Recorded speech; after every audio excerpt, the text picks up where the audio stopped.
Today we will speak about the concept of the Ummah as a concept. Then we look at the historical developments around that concept, or what those who are representing the Ummah, what historical processes, historical changes that they took place. Then we will look at, in a modern time, within the frame of nation state, where that concept starts, and what is their stand, what is their positions in that sense, in the concept. So this, I will start from the conceptual elements from the literature. The literature, I mean, from the written things, like not the historical activities, like af'al. I will look at what is in the written text, starting from Qur'an to the hadith to the poetries maybe, and linguistics, and what's there, this word, where it is coming from. And because that's the only way we can understand, or we can try to tap into the meaning of the Ummah at the very beginning, when it was used and how it is used and what is there, right? Then we would go to the historical process. And if you look at, let's start with the Quran, because as our main textbook, main scripture, and the source of understanding and knowing from the conceptual point of view, Quran does speaks to us about Ummah. It does say that Ummah as a word is used there. So that's one of the earliest source that we would try to understand what the word entails from that point of view. We have, for example, in the Quran, if you look at the usage of the term as a single term, Ummah is used 49 times in different ayats in the Quran, and as the word that is possessive form. It's your and his and type of the things in that possession form. We call it idafa form. It says ummatukum, that your ummah.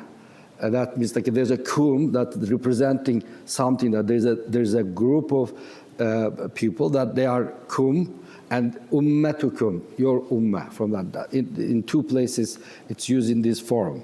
Inna hadhihi ummatukum ummatan wahidatan. That's one of the usage there in that sense.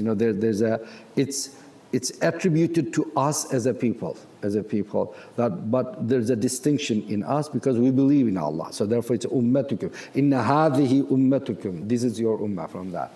And then we have usage of the ummah in a more plural sense, 13 times in the Quran. So it's like when we read the Quran, there's a reference to ummah, to ummam, in various places, in various contexts. One of the things that, without going too much in the details there, relates to us, ummah would mean for us the way of life, religion, deen. That's one of the things. And then it would be also from one person would be called ummah in the Quran. We would see that one. And so there's a usage of the ummah as a term, as a concept, what it refers as a linguistic term. It varies from there, from the way of it is used. If you look at the term linguistically, from the language point of view, we do find if you look at one of the most used Arabic source for us to understand linguistic genealogies of the words, that how it is being used, we find Lisan al-Arab is one of the most famous one, but it's a culmination of the earlier studies of the Arabic linguistics. When we look at the Lisan al-Arab in that sense, we do see there the words are used. Ummah, for example, in one of the words, it says that وَهَلْ يَسْتَوِي ذُو أُمَّةٍ وَكَفُورٍ, one of the phrase in Arabic, which means the kafir and the ummah. The kafir means like a kafurin. Kafur is the linguistic form of it, that those who denies, those who doesn't recognize from the Islamic point of view, the word kafir is not properly translated as infidel. That doesn't make a sense there. Kafir, it actually means the one that who hides what is in reality. And then the hiding of reality is in fact in us as a human being. We are created by Allah subhanahu wa ta'ala as a being that created by Allah subhanahu wa ta'ala, and able to consciously contemplate and think and conceptualize our being itself would not allow us to deny that we have been created by Allah subhanahu wa ta'ala. So therefore it's a fitra, it is our nature. It's in our nature that we will be able to recognize Allah subhanahu wa ta'ala, we will be able to know, because there's a fact of the matter that we are being created by Allah subhanahu wa ta'ala from that point of view. The kafir would kind of cover that one. It would not allow that to show itself in his thought and behavior. So that's where the kafur comes. So in the Arabic usage, ذو أمة وهل يستوي ذو أمة وكفور. The one that he has a deen, the way of life with Allah subhanahu wa ta'ala's connections, is that the same as the one that who has a way of life that is ummatic in itself, and then denies it. It just doesn't suppress it from that point of view. That's like when you suppress what you have in your inner self, and you become like a denier of your inner self. You're putting yourself in a new form of something else from that point of view. In fact, if you look at from that linguistic point, and there are some other elements that we got with this much understanding, it would bring us to the meaning of what other the linguistic, etymological nuances that is there embedded in this word, in the Arabic usage. And when we look at that, from that point of view, comes from the same alif, mim, mim, ummun. And we come into existence with the right? No one can come into existence without having mother, right?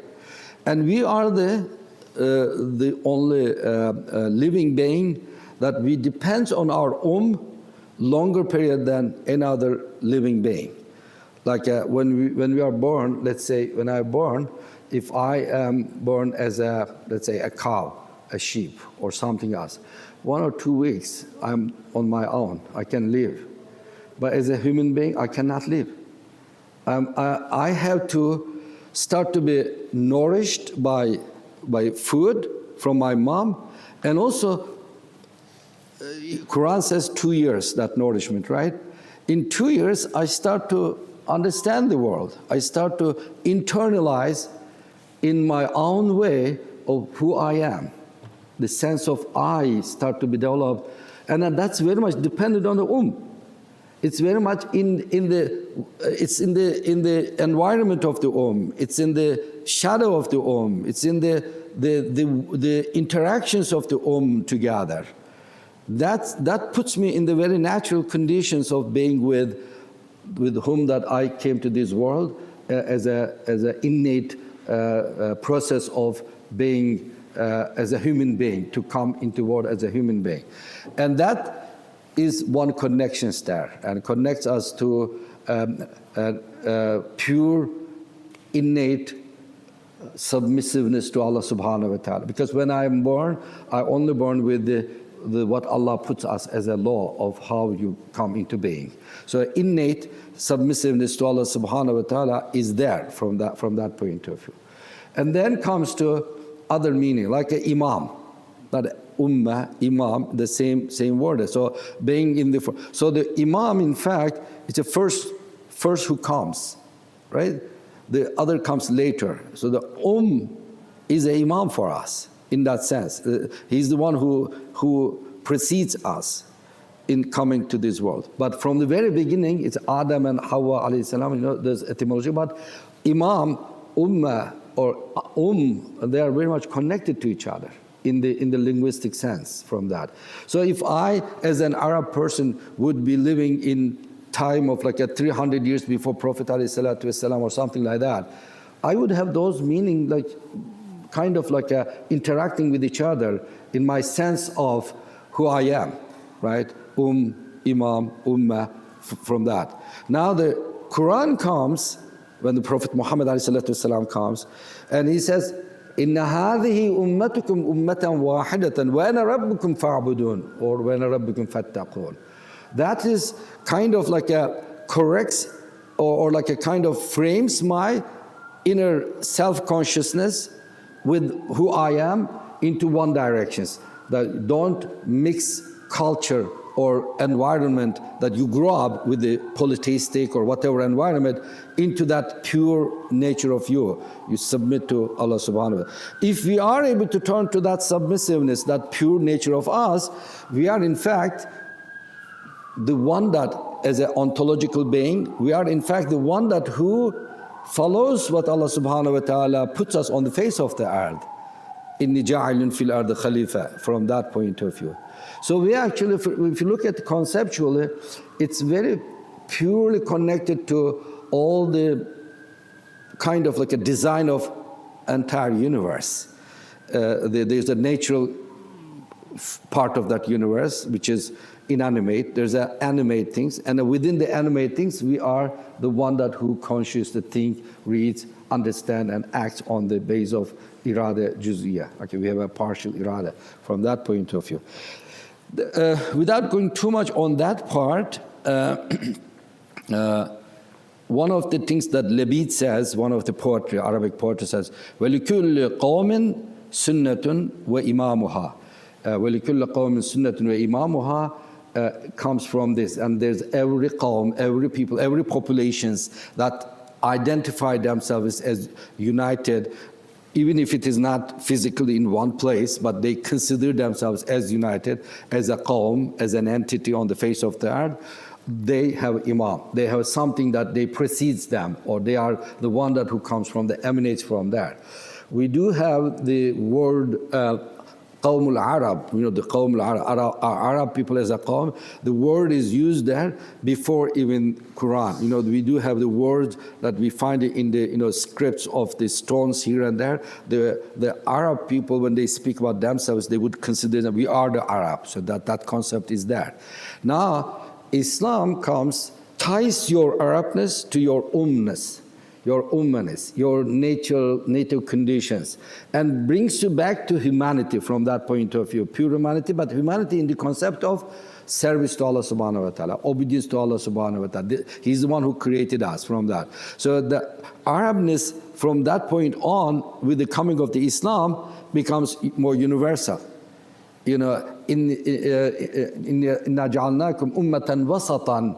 We have made you ummah that doesn't go any extreme. Any extreme, when you look at the interpretation of extreme, without going too much detail, you would see there are a lot of elements that, what is this wasat? Wasat of what, right? Wasat of extreme emotions. Like if I'm very extremely emotional to tie to myself to jahiliya attitudes, that's extreme. And if I deny any connections to the world, that's another extreme. So, you know, Prophet Muhammad ﷺ, when he was leaving the Medina, Mecca, I'm sorry, he says, I love you. So there's an attachment to Mecca. But he doesn't turn this attachment into focus of his life, and then he says, I'm not going back to Medina, I'm staying here. You have an attachment there, but you have a mission here in Medina. So you work it together with this.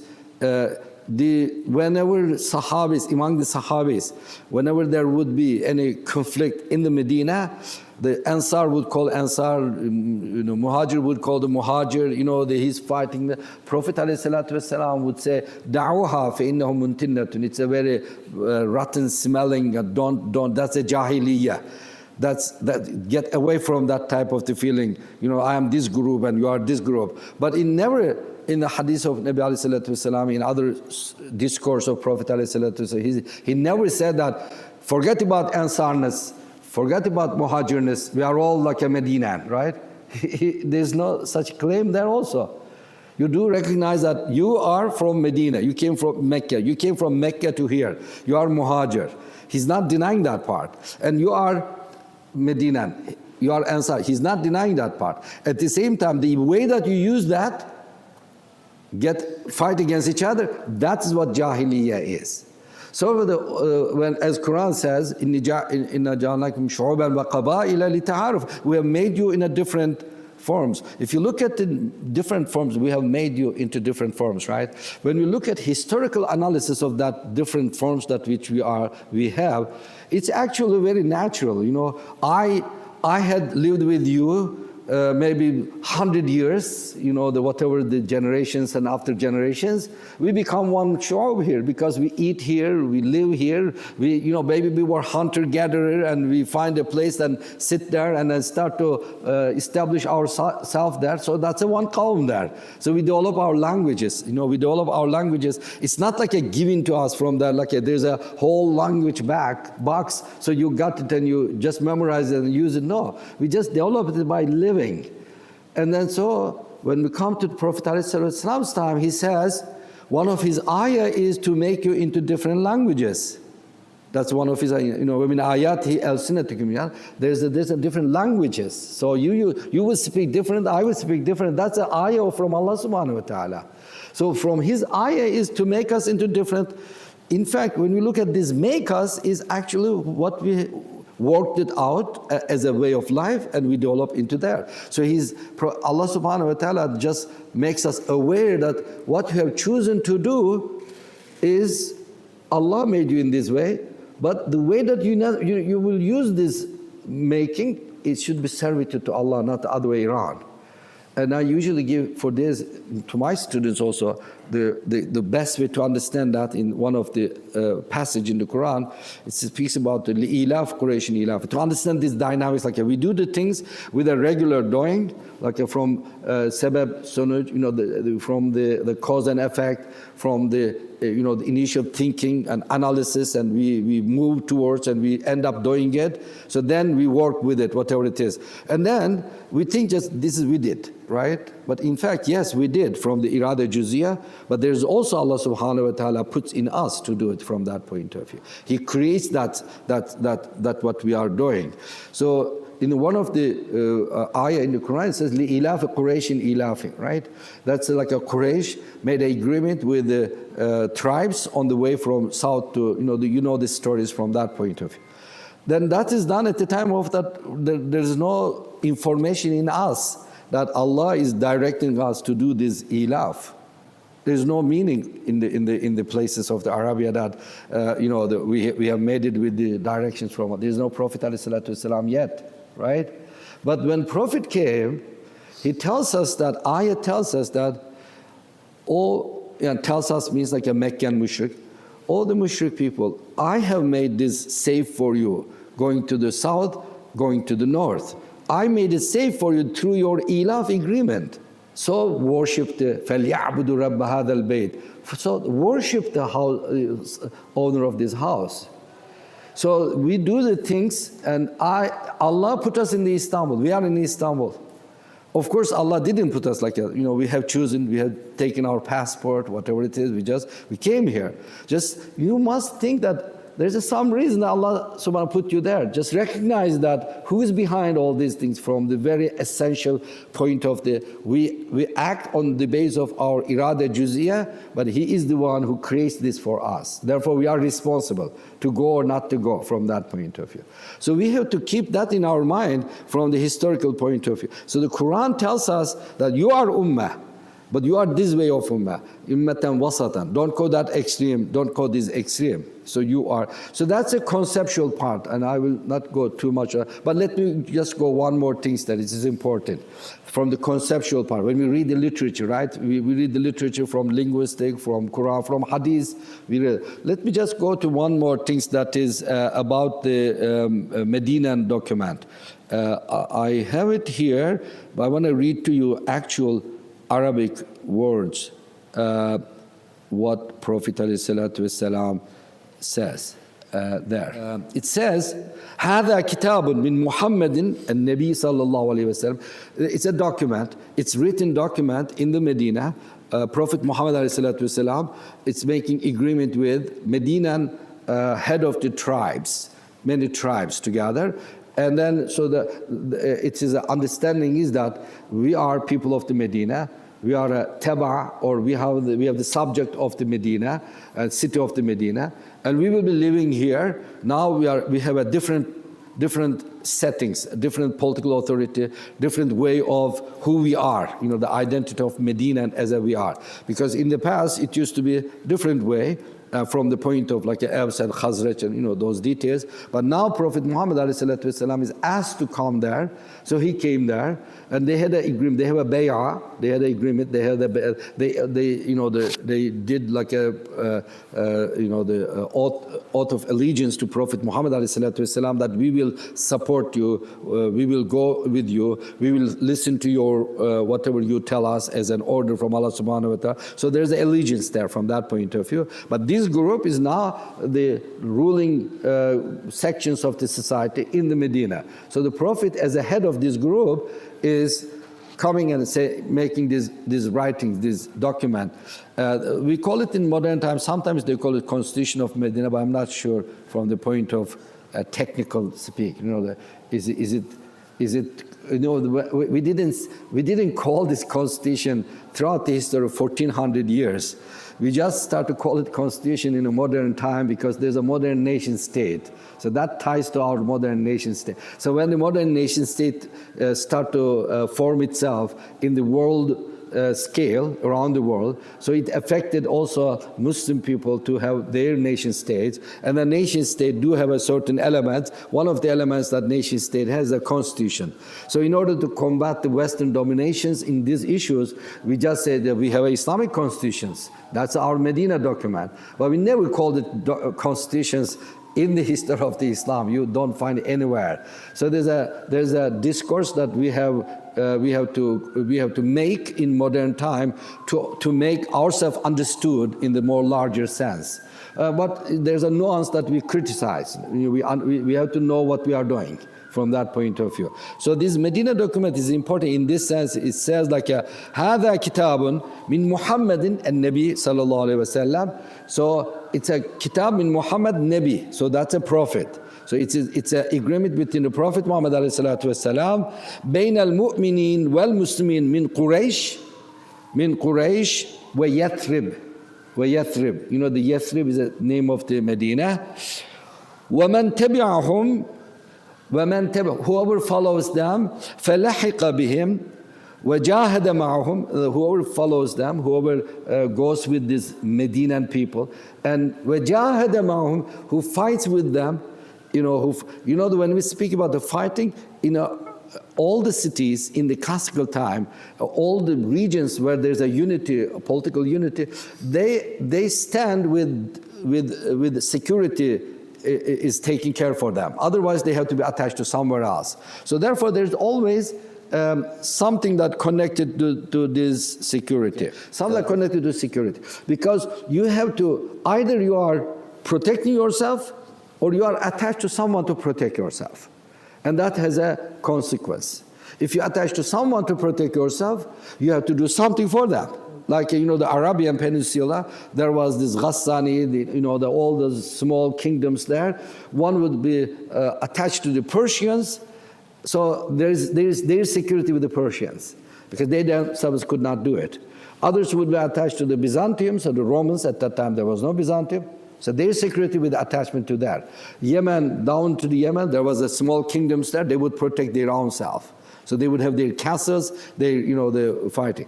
Now the Medina, Arab tribes would protect themselves. That's the reason there's always, like when the need comes, everyone gets together, fight. The Bu'ath, fight of the Bu'ath, and there are a lot of these. So the Medina as an entity, when it stands out that we are standing out as one community, there needs to be jihad for that, to protect that. It's very nice. Otherwise, there will be always raidings, and there's always fighting, so you would never be able to stay together from that point of view. So therefore, it says here, جَاهَدَ مَعَهُمْ. So let's look at here. وَمَنْ تَبِعَهُمْ, Muslims from Bayna Prophet ﷺ, Muslim of Yathrib and Quraysh. وَمَنْ جَاهَدَ مَعَهُمْ, those who follow them and those who fight with them, they are all together ummatun wahidan. Innahum ummatun wahidatun min dunin nas. This is the phrase. Okay, they are ummah wahida as distinct from all others. So it doesn't say all other Arabs also. That's interesting here, because this is rooted in that natural conditions that believe in Allah. You know, the ummah means the pure state of being when we were born from mother. That pure state of being is submissions to Allah.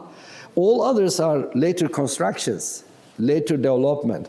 You know, the Arabness, Turkness, thatness, this, all those things are later. So it is bringing us back to that native condition, it says. So therefore, it's ummatun wahidatun min dunin nas, all other, from other people, as distinct from those other people. So when we look at the literature from that point of view, we are that. We are ummah.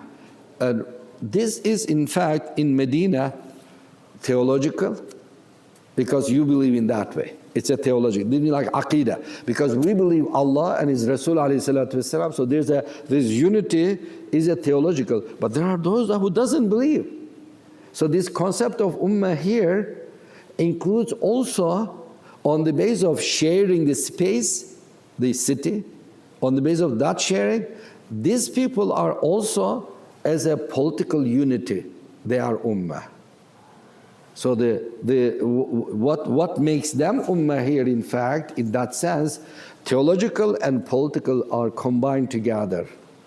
And it is therefore ummah as a meaning just not like a way of life, not just a religion, not just a one, the genealogical continuity, the ummah of the Arab in that sense. It's more than that. There's a faith, Allah, to believe in Allah and Rasulullah sallallahu alaihi wasallam. There is also element of sharing the same space that we live in this city. So you make an agreement saying like when there's a fight for this city, I will be part of that fight, whether I'm Christian or Jew or someone else from that. So that's where political unity is that. Now, when we look at this way of the concept, so we have ummah in the meaning of religion, ummah in the meaning of way of life, ummah in the meaning of, there's also one word is imma, not ummah, in the meaning of ni'mah, that what Allah gave us as a ni'mah. So that's a different linguistic meaning there. It's also connected to this ummah in that sense, because you cannot be together on the face of the earth without having food, without having the living conditions together. So they are all. So this is a literature point of view. Now when we read Arabic poetry, when we read Qur'an, when we read hadith, when we read, look at what Prophet ﷺ did as an agreement, we do encounter this concept very clearly. When we look at the historical experience when this ummah first emerged, we do find different conditions there. That this word as a concept, as a term, would gain some other meanings in the historical process. At the first in Medina, we said that we will be together, but there was a crisis time when the Meccans start to fight us. So we established this there as a community, theological ummah, political ummah, conceptual, cultural ummah, Arab, linguistic, all that. We set it there. But when the crisis started to come out, when the Meccans attacked us, one group of us says, I'm not fighting with you. I'm just generalizing from that. The Jewish people and others, munafiqs and others. When you look at like all this time of Prophet ﷺ, there was some group that did not go with what they have agreed on it. That end up saying to those people that you are not able to live in this shared land here because you are not participating as we would continue. So there was a Khaybar issue, right? The fighting with the groups that they were kind of, worked behind the Muslims, tried to get other Arab tribes to unite, to get against the Muslims, and to break this entity that they have agreed that they would support it, this Ummah entity. So when that happened, it's a fact of the matter that there is a crisis and you need to deal with it. So when you deal with it, you end up being like those who are working with you, they are more specifically believing in Allah and Rasul, and they are in the core of the Islam. So then you say, okay, if those doesn't follow us in connecting ourselves to each other to defend our country, then you have a separate category here. So that start to develop later on. At the first, there is this time of the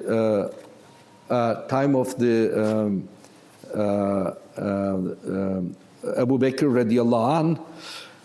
At that time, this political unity that which we had there was those group who says like I wouldn't believe as you believe, right? You know, they didn't say specifically that, but they denied the zakah and all these things. So within this boundary of unity, we cannot go against the principles of that entity. So there was conflict there, but that was easy to solve. There was conflict of who will be Khalifa, and that will be solved. Later on, other things has taken place between Ali radiallahu anh and other. So there was a conflict between this ummah, between this entity. When we look at, I'm going a little faster here, when we look at the time of Ali radiallahu anh, and there was a conflict between Muawiyah radiallahu anh, Ali radiallahu anh, right? Roman emperor was trying to get ready to because from their point of view, it's a problem for southern part of the Roman authority to be threatened by the Arabs. So they would just get rid of that threat from there. So they were getting ready, seeing that there's a fight in between this ummah there. Ali radiallahu anh wrote a letter, which is historically there, says that, I'm hearing that you are getting ready to fight against Hajj, against us, Muawiyah and Ali. If that's the case, I will just unite with Muawiyah, and in one army we will come against you. And we will fight against you, because although we may have some issues among ourselves, we are one ummah. This is clearly defined, sir. So that type of the conflict historically paved the way for the Muslim scholars when they conceptualized these issues. So they had called it, the ummah become much more theologically defined. And in that sense, the political aspects of this ummah concept became more kind of like a separated from it, political aspect of it. Separated in waqia, in reality. In reality, like especially when we come to Abbasid's time, when the Abbasid revolution took place, it's not under one authority. Abbasid revolution took place to replace the Umayyad dynasty. One group of Umayyads went to Andalusia, and they declared the Khilafah of Andalusia as separate entity other than Abbasid entity, right? So that shows like a political unity maintained at first, at the time of Prophet ﷺ, in one of the most perfect way.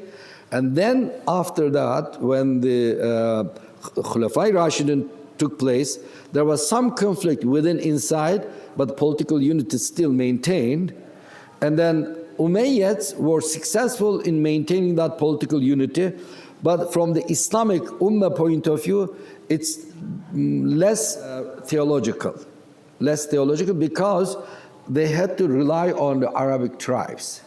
A lot on the Arabic tribes. You know, the Umayyads would, if you become like a Khorasanis or Berberis and you converted to Islam at that time, you're not really in the system of the ruling, the political ruling elite. You're not there because they would not accept you there easily.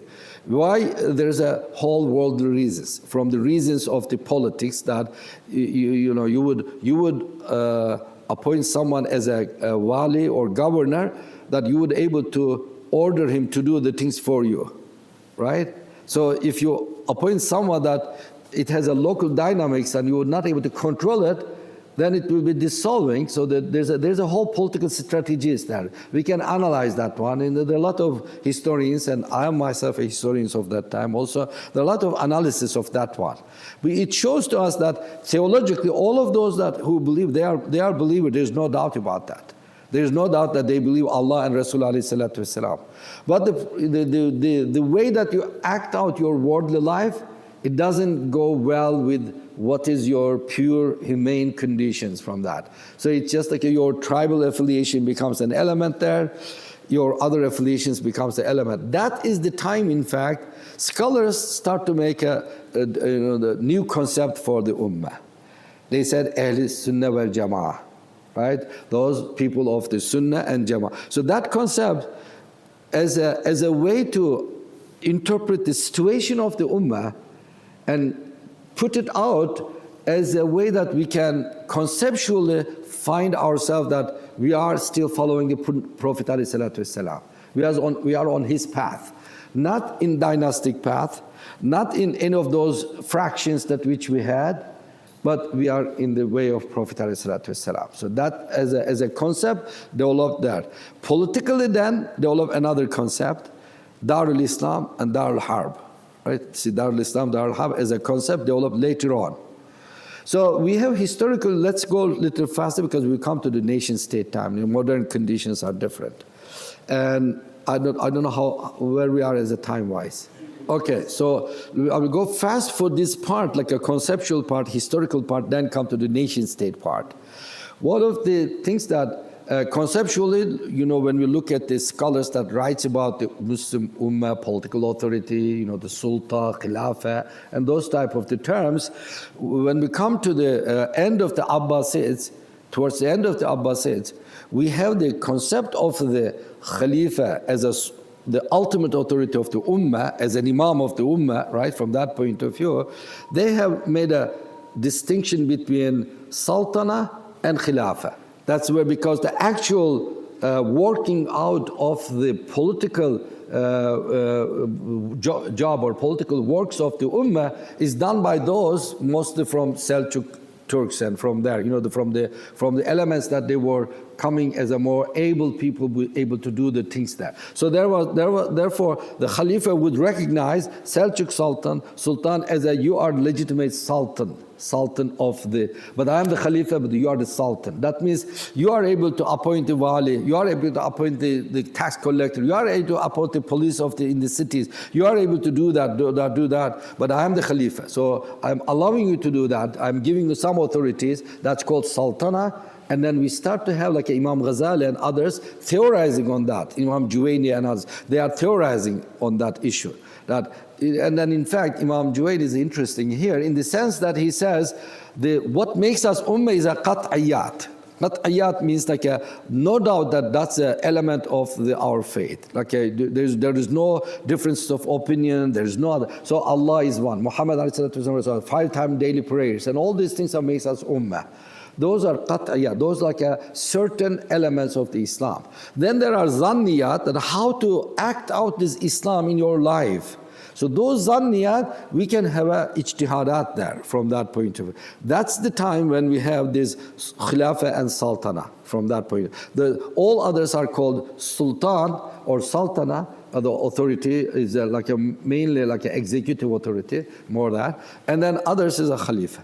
So at the end of that time, when we look at that Khalifa, from the point of the Khilafah, the Mughal comes, and then you have Khalifa has, even before Mughal, the Buwayhis, the Buyids, we call them Buwayhis, and they were very much dominant in Baghdad, and Khalifa was not able to carry out the things for himself to be able to control all the things. So then you have this kind of like a weakened symbolic Khalifa, and then a lot of other elements there. So when the Mughal comes, the 12th, 13th century, in fact, when the Mughal comes, and that Khalifa becomes, in fact, only save himself as a person, that Khalifa as a person, and also with the symbolic meaning with the Mamluks.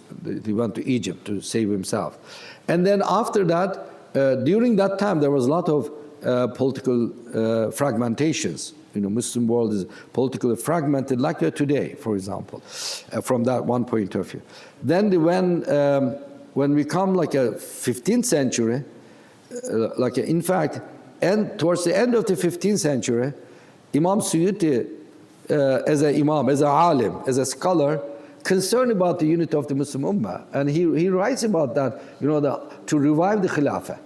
To revive the Khilafah, and then to have that, how would that be that all the Muslims would be united? Because towards the 15th century, we have a lot of troubles with the crusaders and all these things. And we have the experience of the crusaders from 10th century onward, but it becomes like a keep doing more and kind of like a weakening the Muslim conditions from east to west, south to north, and all these things. Imam Suyuti, as a one that he would call himself Mujaddid. You know, those terms would come out a lot for the one that who would bring the Ummah back to the power from the point of like a theological, political, and all these things together. But anyway, from that time onward, we have the Ottomans, Safavids, and the Mughals, that three big empires around the Muslim world, Muslim lands mainly.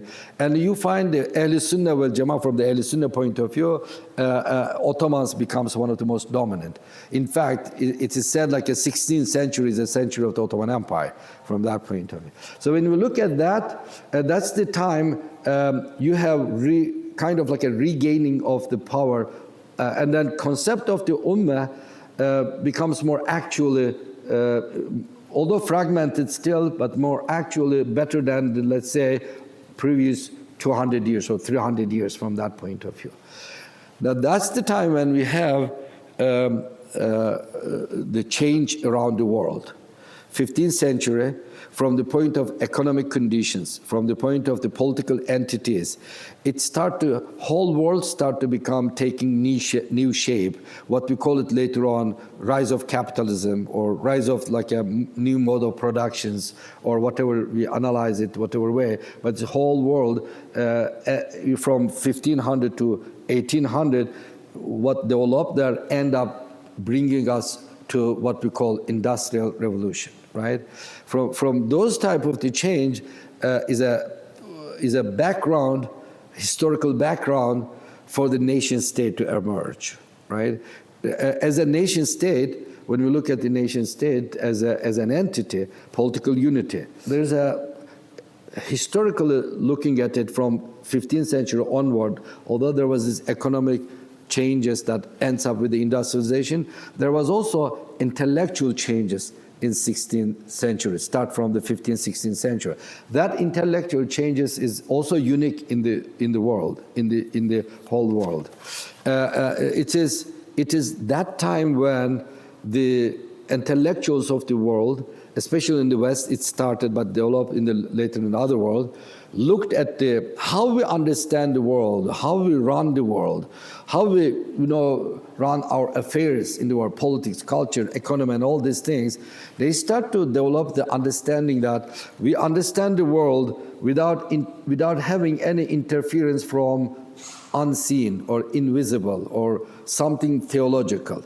That's there, and this is here. That develops from Descartes, Cartesian, all the way to Kant, where if you look at the intellectual source of that type of the thinking, you can go to up to down to 1200 to Dionysius, that where he says like a learned ignorance, we cannot know God.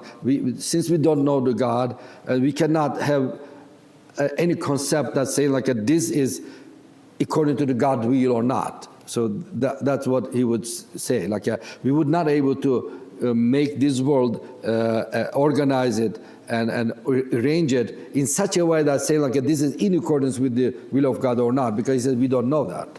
So that's the time in 15th century it takes further and further from that. In fact, it's not emerging that way. For the Newton, we know in Newton, right? When he says like there's a gravity as a law of nature. So that later on it would be taken by this type of the secular thinking that nature's law is knowable to us. So we know the nature, so we don't need to have these unknowable, ununderstandable sources of elements that interferes with this world. So they do separate this one, and that's where the secularism takes place intellectually.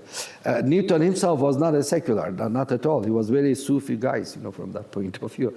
But when we look at this type of the understanding, the world is start to be understood in a very secularistic way. This has Enlightenment is a peak of that. Enlightenment time is that we would, if you read Enlightenment thinkers, they would they would get into trouble in their own personal life, like a Diderot, and look at him, like a Catholics, and then that, or Rousseau and others. They would struggle with that one. Where is the connections of God in our life? How we will able to, understand that? So that end up very, the abrupt breakthrough from pre-modern understanding of the universe as interactions with the will of God and things like that, to the level of that there's no connections at all. And that's where, Kant says phenomenon, nomen, right? From that, we cannot know that one, but we know this one here. We can understand that from that. So that has created a sense of the universe that we will arrange it on our own, on our way. We have a mind, intellect, that we can discover the law of the nature, then we can tell what's. So the theology becomes very much disassociated with our every way of understanding. Even the language, after Ferdinand Saussure, the language became a little bit more come into the scene to understand how the world works, right? And the Chomsky himself and other linguistics says there is an innate given to us as a language. It's given to us.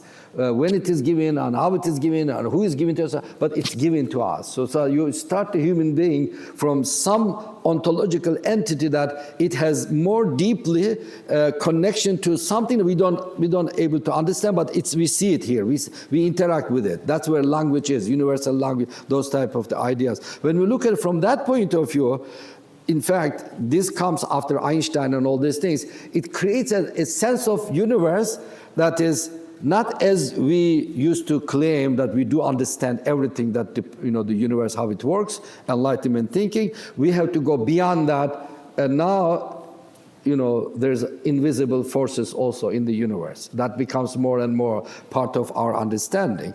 Now, go back to the nation state. The nation state, in fact, is a replacement of the traditional mode of understanding how we organize ourselves. Traditional mode of it is there's a sultan, a king, or rulers, but they are all connected to some invisible force. From Islamic point of view, the Khalifa is connected to Allah subhanahu wa ta'ala. He is bound to operate with the Sharia, with law and all these things. But from non-Islamic thinkers and those others, that they would say it's invisible something. Go to India, invisible force. Go to China, invisible force. Heaven's force and all these things. Go to anywhere. So there is a pre-modern time. It's always connected to something invisible. It's there. The modern time we start to say, oh no, it's not invisible. It's visible here. It's not there. It's here. So that is the time when we start to have a new concept of the authority, new concept of how we will run our. If you read Hobbes, for example, the Hobbes doesn't connect us to any invisible force. We are the one who made this agreement that allowed this guy to rule us, Leviathan, because we were in the natural, all this type of the make-up understandings and all these things. We are in a natural condition. We used to eat each other. We used to, fight against. We were, the human beings. From that point of view, that's where we get this. So it becomes like a scientific understanding of political authority, not as something connected to God. It's connected to us as a human being. Everything is grounded on the world now, on the invisible. There's no invisible power. Everything is visible. We can just need to be deeply involved in it to understand it, to analyze it, to get motor. Even the sociology comes out in this way. All the social sciences develop out of that one. And then here is a nation has to have something that is replacing the old traditional form of this, the authorities. From that point of view, okay, if it is scientific, right? Why I am accepting that there's a sense of my nation, that I die for it, right? There's a what is it called, like unknown soldiers, meçhul asker, unknown soldiers. I die, I connect to that one. So I would do, even in the nation state, develop all kinds of the rituals that to replace what is traditionally known, connected to God, coming from the revelation, or whatever, from there, replaced with a new form of the invisible forces. It's not like an invisible in the sense of like a theology, but invisible in the sense of like I have a sense of my nation. back. I'm dying for that, my nation. So we created this one in a modern state. And then this state, I give to my student usually example of the communist Russia. The Marxism is based on not believing anything spiritual. There's no soul. There's not, it's a material. The Marx, as a guy who died as a material, it's done, it's done. There's no difference between this part of the table and then this part of the dirt that it's a Marx body is there. There's no difference. They are all just material. But look at how Marxists approach that one. They just go to the Marx grave and they would just pay honor. Or in Russia, there would be like a Lenin that they would go in front of the Lenin and stay like this, as a ritual. He's our founding fathers and so these are all nonsense from the materialist point of view. But as a nation, they have to replace it. They have to replace that there was traditional form of connecting to unseen. Now is a modern scientific form of connecting to unseen. I'm not seeing the Lenin around me, he died, but I'm not connecting to him as to statue here. So that's where the deviation is from actually human being develop this type of the nation-state symbolism after this deviation from the traditional symbolism. So, George Moss is one of the authors. He writes a lot about the German symbolism in the nation state. So some of the scholars come out in the modern time, in social science, they say like secularism itself is a religion. It created a religion. It has its own rituals. It has its own form of the symbols. And then, I remember from 1980s that there was this Abdul Qadir Sufi. He's a British writer. He converted to Islam. They would write about this, the modern symbolism. So he was very critical of this type of the symbolism, and he would say that's a modern shirk. He would say to have like a flag and all. I'm not believing that, but even the flag is like very problematic for his writings. But I used to read those things at that time in high school, and when you read it, you develop sense of like, why I'm honoring this flag? I have to honor God, Allah. But you have to put it in the context. We are not honoring the flag as something that but when you read his writings, it's very radical from that point of view. Just like those like medium symbolic things there from that. So, but it's just like there's a point there that modern nation state, in terms of the symbolism, it replaced the earlier symbolism with secular base. You would not able to tie it to something that's invisible. You would tie it to something that is either it's a historical root that you would create it, and every nation would create historical root again. Although there might not be really that way, but they would create it. If there's a nation that's, as the Italian says, we had a nation, now we need to create the nation. We have a nation, now we need to create the people for that nation. Just have a sense of that, who we are, that type of the things. So that is the modern nation state in terms of the symbolism. But in terms of as a state, modern state is a very different than traditional state. Modern state would individually interact with our life from day that we born. It's just like it takes us away from our the and when we are 4 years old, modern nation state puts us in the elementary school. It reshapes our mind as an individual, not a part of family. It's a modern nation state deals with that as an individual. Therefore, every individual has last name, but not a family name, not the family. So you are responsible as individual. In the past, in Ottoman time, for example, my teacher, Rifat Abulawaj, was studying this Ottoman nature of the state and population and all this. In one of his studies, he was telling us that in a traditional time, in a pre-modern time, Ottoman would have each and every individual would be known in connection to his mahalla, his neighborhood. his imam, his priest, or his the haham, the rabbi. It's in connection to that. You are a whole entity as a kind of like a cell of the larger entity as an Ottoman society. But now we are all individual. Now we are like I am having my own passport. That's it. I'm that person. But in the past, I would be known like I am coming from this mahalla, from this imam's neighborhood, or from this tribe. So I'm going through this way. So I am known by my tribe or my larger mahalla and all these things. So with this nation state, how can we maintain that? From the point of theological ummah, like aqidah as a ummah, we have no boundaries there. I mean boundaries in the sense like a physical boundaries. A person that he is Muslim, wherever in the world, he says, La ilaha illallah Muhammad Rasulullah, he would immediately will feel that I am the part of this ummah who says, La ilaha illallah Muhammad Rasulullah. If he or she comes in after becoming Muslim, let's say, if he or she comes to my neighborhood and comes to my masjid, we pray in the same saf. And we are all equal there. We are not different, that he is not any more Muslim than me, or me more Muslim than him or her. Sometimes culturally we think that way, but that's not correct. In Binghamton, when I was imam there, like I had been like an imam 20 years, there was these new Muslims would come out. And then, in fact, those new Muslims would know more about Islam than the Muslim that who born in Islam that developed, right? They just traditionally pray.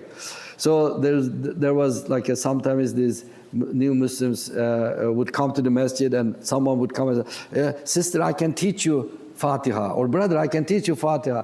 And then sister or brother would say like, I know Fatiha, you don't have to. And then when you're just new Muslim, you don't know the Fatiha, then you would listen to him. And the one that he's new reads perfect Fatiha, and the one that he's grown as a Muslim, his Fatiha has a lot of lehja problem, right, from that. I used to experience with these things, that's what I used to say, like, So it's just like a taqwa, or your knowledge of fiqh, your knowledge of, that's what you are close to Allah. It's not like you born with Islam, so you are superior. There's none of those things there from that point of view. But that's what ummah is theologically, aqidah point of view. Now how we work out, as a briefly to tell about like a solutions, I had in my mind to written there. I said like one is intellectual development of the conceptual development of the ummah. That we need to understand nation state and political conditions, economic conditions. We need to understand, and we need to understand the waqi'ah, the reality of our life, deep conceptually. Social science, whatever is there in our field, whatever we are in the field, psychologists, political science, whatever. We need to go deeply in those conceptual things, to take it into account as a believer and understand that and develop that conceptual conditions of the ummah and analyze it, to create to solve the problem of the ummah. That's one element that we need to have as a solution to navigate, although nation states are a boundary for us, but no one would able to limit us in thinking, in writing, in understanding. This nation state is a political boundary. It works as it needed, according to their needs. In fact, as you know, 2000 was the time, from 1990, when Russia collapsed, there was a rise of multinational companies. And in Binghamton, in the graduate studies, we used to discuss with the professor, the Wallersteins and others, there used to be discussion of saying well, the multinational companies as a force of money, the force of, the finance and companies and all these things, they would override nation-state boundaries. So we started thinking that nation-state would not be as effective as when the multinational companies becomes more force around the world. That's the time when we start to speak about globalizations. The Professor Ali Mazrui was in Binghamton, and we used to discuss a lot of these issues with him, in the sense that when the nation-state boundaries becomes less effective, and things becomes more powerful. And I remember that time when America, the Obama became a President of America, and I was there at that time. So he went to Steve Jobs and told him, like, you have to bring the jobs back here. And Steve Jobs said, like, here is the key, and you get it. Because the production forces doesn't allow us to. It doesn't allow us that, you are this nation, and you need to force to be here. It doesn't allow us. Now that Trump is trying to do, but I don't know what he will do. But that's a big challenge there between money as a force, politics as a force. Nation states is connected to these dynamics of the money and political forces and all these things. Now, as an ummah, nothing would prevent us from uniting in terms of the economic sources, as brother was speaking here about Musiad and others, right? Nothing would stop us from doing these things. So one is intellectual, other would be economic from that point of view. Another one would be cultural. I mean cultural in an anthropological sense, because we are all different culturally. We have a lot of differences. I'm from Rize, right, from the northeast Turkey. We eat in a different way. We eat mukhla, we eat lahana, we eat a lot of those things, but they are different than what there will be eaten in Urfa, right? So there are cultural elements. We need to synchronize those things as much as we can synchronize. That's an important element in our life, symbolically. Rather than seeing each other like, I am from here, these guys doesn't know. They are just from this part of the world. We are better, that type of the things. That's wrong. We are all Muslims, but we have different cultures. The cultural variations are richness for us. We need to invest on that one. So how we can get, in America we used to have multicultural weeks in civic associations. We had a lot of refugees and other faith groups also. Everyone gets the food in the table, and everyone eats differently. The people feel like we are all human beings. Why cannot we do it as a Muslims together, right? From that point, that's another cultural element. So I was formulating these things in that sense that we have a lot of institutional corporations, intellectual corporations, economic corporations, all those built up as a communal living. We can, in a modern time, we became so obsessed with the political entities, we forgot about all other entities. That is the reason, but there's a reason for that one, why we became more obsessed with politics, because from 1800 onward, we lost a lot of political forces, right? All the colonialism, the colonialism from outside coming and ruling us, colonialism within itself. If you read Frantz Fanon, you would understand that a lot. The Tunisia, not Tunisia, Algeria, Frantz Fanon writes about this thing, like how when the colonial forces are kicked out, but when it turned out to be that those internal forces works as a colonial forces in psychologically, as from that. Those type of the elements. When we look at that one, because of these colonial forces are taking away our decision-making mechanisms into their hand, integrating in the capitalist world system, we need to understand that world system. And then we need to kind of like work against that one, so that how we can locally react to that world system and then maintain our independence from that type of the system.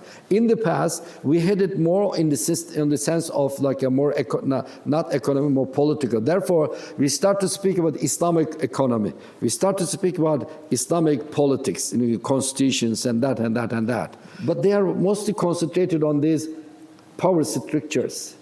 And then we had, if you look at like a whole Islamic history, from the point of like, we had a lot of troubles and political troubles in the Mughal times and all these things. If you look at the whole Islamic history, we didn't have in the Islamic history a book that came out like, the Constitution of Islamic State, Economic of Islamic State, the way that Islamic State is run from that point of view. You don't have those books, as many as we have in last 200 years. Because that was a problem that we were facing, and ulama came out and wrote about these things, and I had some summary here, but I won't go there. Mawdudi wrote different way, other wrote different way, there's a lot of writings about these things, because they are trying to solve this problem, the problem of modern authority of the state, and how we interact with that one in a modern sense. And then lastly comes Wa'il Hallaq and says impossible state, right? Is that impossible? I don't think that. that way. The Muslim Ummah as an Ummah exists. But the state may take a different form. We don't know how it continue. It's impossible for this state maybe, but do you know what will happen there after 100 years?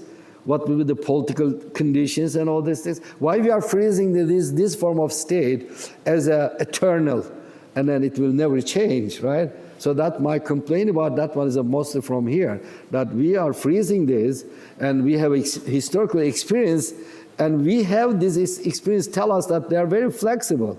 They were able to go through the Khulafai Rashidin, Umayyads, Abbasids, Mughals, and all these things, and they have a lot of flexibility there. And the modern state is different. I agree with that, definitely. It's a Shumuliya. But why we freeze this modern state? Do we know what will happen there?